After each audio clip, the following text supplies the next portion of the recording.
સુરતના વરાછા વિસ્તારમાં આવેલ મમતા મલ્ટી સ્પેશિયાલિટી હોસ્પિટલમાં ગેરકાયદેસર ગર્ભપાતનું મોટું રેકેટ ઝડપાતા આરોગ્ય વિભાગ અને પોલીસ દોડતી થઈ ગઈ છે।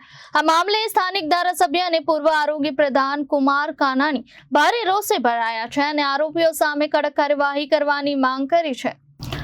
વરાછાની મમતા મલ્ટી સ્પેશિયાલિટી હોસ્પિટલમાં ગેરકાયદેસર ગર્ભપાત ચાલી રહ્યાની બાતમીના આધારે આરોગ્ય વિભાગે રેડ કરી હતી। રેડ દરમિયાન ગર્ભપાત માટે આવેલી 3 મહિલા દર્દીઓ અને 2 મહિલા કર્મચારીઓ મળી આવ્યા હતા।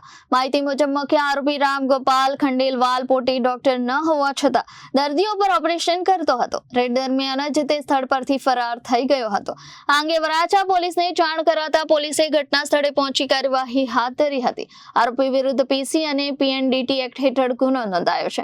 આ સમગ્ર મામલે ધારાસભ્ય કુમાર કાનાણી લાલ ઘૂમ બન્યા છે અને કહ્યું કે એકવાર પકડાયા પછી પણ આવી પ્રવૃત્તિ કરવી અત્યંત ગંભીર બાબત છે। તેમણે આરોપીઓ સામે માનવવધનો ગુનો દાખલ કરવાની માંગ પણ કરી છે। ફિલહાલ હોસ્પિટલને સીલ કરી વધુ તપાસ હાથ ધરવામાં આવી રહી છે। Reporter Arvind Rathod, Janadesh news, Surat.